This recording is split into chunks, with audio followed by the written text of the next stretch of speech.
Halo sobat semua dimanapun berada, semoga kabar kalian semua baik-baik saja. Amin. Selamat datang di channel YouTube Ayas Arta Dewa, channel yang membahas alur cerita komik kesukaan Anda yang pastinya keren, menarik dan menghibur. Agar makin semangat uploadnya, jangan lupa subscribe, like, dan share ya kawan-kawan. Udah basa-basinya, langsung ke intinya. Selamat menyaksikan, semoga terhibur. Bang! Anak panah energi meninggalkan busurnya. Tidak ada yang menyadarinya. Perhatian mereka terpusat pada Yun Wuji, mengabaikan sepenuhnya pakar nomor satu di dunia. Perhatian Zuo Yushu pun teralihkan oleh suara jernih itu. Pada saat dia melihatnya, panah energi telah meninggalkan tali busur. Anak panah ini sangat tajam, bersih, dan cepat. Yang lain membelalakkan mata mereka saat menyaksikan panah energi biru menerobos penghalang. Kecepatannya berada di luar pemahaman mereka. Saat Yun Wuji menyusut hingga seukuran kepalan tangan, panah energi mengenai sasarannya. Awalnya, tidak ada suara. Setelah tertunda beberapa saat, terdengarlah ledakan keras. Gelombang suara menyebar di langit. Yun Wuji tiba-tiba berhenti di udara. Panah energi menembus punggungnya. Mata Yun Wuji melebar. Ia menundukkan kepalanya sedikit dan melihat panah energi biru yang menembus punggungnya. Bagaimana ini mungkin? Seorang pemanah Dewa 9 Daun? Bagaimanapun, dia adalah anggota elit 7 Daun. Bahkan ketika terkena pukulan mematikan, dia masih mampu bertahan. Akan tetapi, ia hanya dapat bertahan sebentar saja. Tak lama kemudian, ki primalnya bocor keluar dari lautan ki dantiannya. Namun, panah energi itu tidak lenyap. Ia tetap tertancap di dadanya. Ketika dia tidak bisa lagi mempertahankan dirinya tetap bertahan. Dia jatuh dalam garis lurus. Dia jatuh ke dalam hutan dan lenyap dari pandangan. Ding! Membunuh target. Hadiah, 1.500 poin prestasi. Kebajikan surga terdiam. Saat Yun Wuji mendarat, semua orang tampak linglung. Mata mereka penuh dengan keterkejutan. Ini termasuk Zuo Yushu. Ji Tiadao, yang dikenal Zuo Yushu, belum pernah menguasai keterampilan memanah seperti itu. Bagaimana dia bisa dengan mudah menembus elit 7 daun dari jarak sejauh itu? Selain seorang penanam 9 daun, siapa lagi yang bisa melakukan ini? Para anggota Paviliun Langit Jahat merasa lega. Mereka telah melihat Lu Zhou membunuh kultivator daun 7 lebih dari sekali. Saat itu, mereka kagum dengan kehebatan Lu Zhou. Sekarang setelah mereka memikirkannya, mereka akhirnya mengerti kebenarannya. Bukankah logis jika seorang kultivator daun 9 membunuh seorang kultivator daun 7? Lu Zhou tidak terlalu memikirkannya. Setelah menyimpan tanpa nama, ia mengukur kekuatan luar biasa dari tulisan surgawi. Hanya setengahnya yang tersisa. Agar tetap aman, Lu Zhou telah menggunakan sebagian besar kekuatannya yang luar biasa. Jika dia menggunakan anem dalam jarak dekat, dia hanya membutuhkan sepertiga dari kekuatan luar biasa miliknya untuk membunuh Yun Wuji. Namun, Lu Zhou tidak akan membiarkan Yun Wuji lepas dari pengawasannya. Sebaiknya dia bunuh diri saja. Setidaknya, dia akan punya reputasi yang baik. Petooi, kata Ming Shiyin tiba-tiba, memecah keheningan. Benar sekali, bagaimana dia bisa kabur begitu saja? Dia bahkan lebih tidak tahu malu daripada kakak keempatku. Yang lainnya kembali sadar. Lu Zhou melirik Ming Shiyin. Wajahnya yang keriput tidak berubah saat dia berkata dengan acuh tak acuh. Jika dia ingin mati, aku akan memenuhi keinginannya. Suasana di sekitarnya kembali sunyi mencekam. Dia melihat sekeliling dan bertanya, apakah ada orang lain dari 3 sekte yang ingin bertanya? Kalimat ini diucapkan dengan sangat tenang dan tidak terlalu keras. Namun, itu sangat dahsyat. Setelah hening sejenak, pemimpin sekte surga, Nan Gonwei, adalah orang pertama yang membungkuk dan berbicara, bagaimana mungkin aku berani mempertanyakanmu? Dia pantas mati. Ya, dia pantas mati. Feng Yizi setuju. Saat keduanya membungkuk, mereka menelan ludah dan menyeka keringat dingin dari wajah mereka. Setelah kelinci yang licik terbunuh, anjing pemburu dimasak, ketika burung-burung terbunuh, busur yang bagus disembunyikan. Tidak seorang pun bersimpati kepada Yun Wuji. Yun Wuji tidak layak mendapat simpati. Pada saat itu, pintu batu menuju area terpencil kebajikan surga perlahan terbuka. Yun Tianluo didorong keluar. Ekspresinya tampak lesu, matanya tak berdaya, dan auranya lemah. Leluhur. Salam, pendiri utama. Para murid dari ketiga sekte itu membungkuk. Nan Gonwei dan Feng Yizi menoleh pada saat yang bersamaan. Kerumunan orang pun berpisah. Yun Tianluo bersandar pada kursi kayu seolah-olah ia akan berhenti bernapas kapan saja. Ia kesulitan mengangkat kepalanya. Ia menatap Lu Zhou dengan lesu. Ia memaksakan senyum di wajahnya yang keriput sambil berkata, "Aku tahu, kau akan datang." Lu Zhou melangkah maju dengan tangan di punggung. Yang lainnya mundur dari tengah tanah suci. Lu Zhou berdiri di depan Yun Tianluo. Dengan pandangan biasa, dia segera mengerti situasinya. Dia bertanya, "Batas terbesarmu sudah di sini, namun kau masih bertahan?" Dia merasakan bahwa Yun Tianluo sedang menghembuskan napas terakhirnya.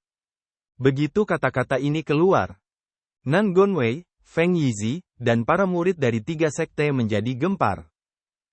Yun Tianluo berkata dengan acuh tak acuh, "Kakak Ji, kau sudah menyadari, batuk, batuk, batuk, batuk."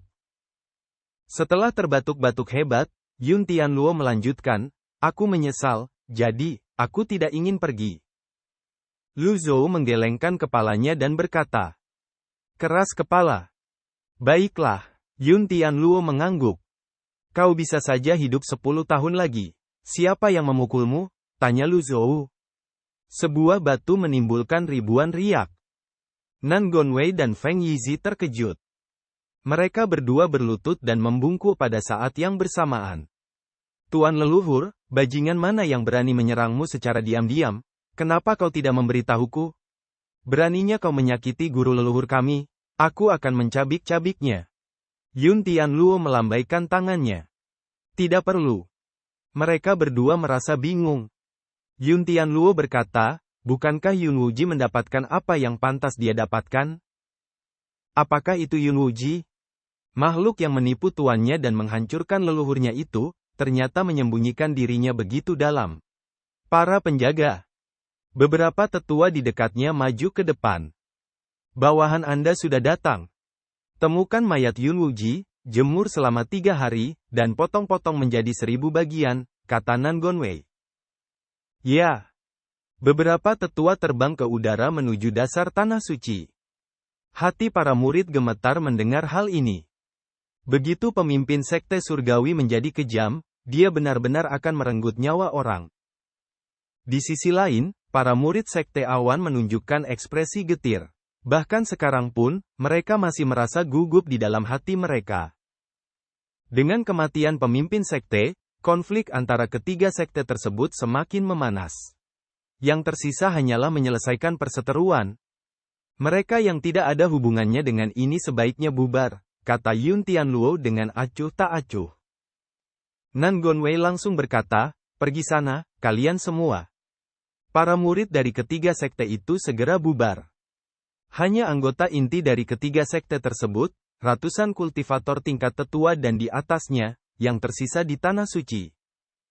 Lu Zhou mengelus janggutnya dan berkata, "Apakah kau tahu mengapa aku di sini?" Yun Tianluo berkata, "Oh, sepertinya aku terlalu percaya diri." "Itu tidak sepenuhnya benar. Apakah kamu menyesal?" tanya Lu Zhou. Meskipun kenaikan Yun Tianluo ke tahap 9 daun tidak ada hubungannya dengan dirinya, Lu Zhou tidak dapat menemukan alasan lain. Tidak perlu baginya untuk menjelaskan dirinya sendiri. Yun Tianluo menghela napas dalam-dalam dan berkata, "Aku telah mempelajari tahap 9 daun selama bertahun-tahun, dan aku selalu ingin menembus pintu itu. Sayangnya, aku gagal berkali-kali. Pada akhirnya, aku berakhir seperti ini. Aku sendiri yang menyebabkan ini. Aku sendiri yang menyebabkan ini. Selama 100 tahun ini, hanya ada satu hal yang saya lakukan dengan benar." Nada suaranya semakin serius saat dia berkata, "Itu artinya aku memberikan bidak di papan catur itu kepadamu, Kakak Ji." Ekspresi Lu Zhou tetap sama, tetapi dia mengumpat dalam hati. Pak Tua, kau sudah keterlaluan.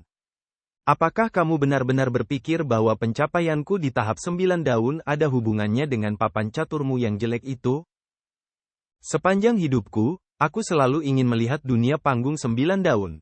Ini adalah penyesalan terbesarku. Jika kau bisa mewujudkan penyesalanku ini, Kakak Ji, aku akan mengingat kebaikanmu bahkan setelah kematian. Jika tidak, aku tidak akan mati dengan tenang. Mengapa kata-kata Yun Tianluo terdengar begitu mengerikan? Pada saat itu, Zhou Yushu angkat bicara.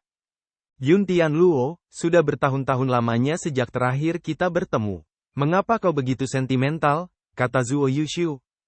Yun Tianluo terkejut. Dia menoleh ke arah Zhou Yushu. Kau siapa? Saya Zhou Yushu. Ketika Yun Tianluo mendengar ini, matanya membelalak. Bayangan seorang wanita cantik tak tertandingi dari 500 tahun yang lalu muncul di benaknya. Dia berseru tak percaya, Nona Zhuo, ternyata Anda? Aduh. Ming Yin berjalan ke samping dan membuat gerakan seperti ingin muntah.